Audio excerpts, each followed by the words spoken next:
Two cats were fighting for a piece of bread. A clever monkey, seeing the debacle, decided to help them.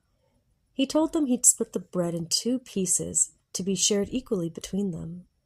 The cats agreed, but one piece was bigger than the other when he did the split. He took a bite from the bigger piece to make it equal, but this time the other piece was bigger.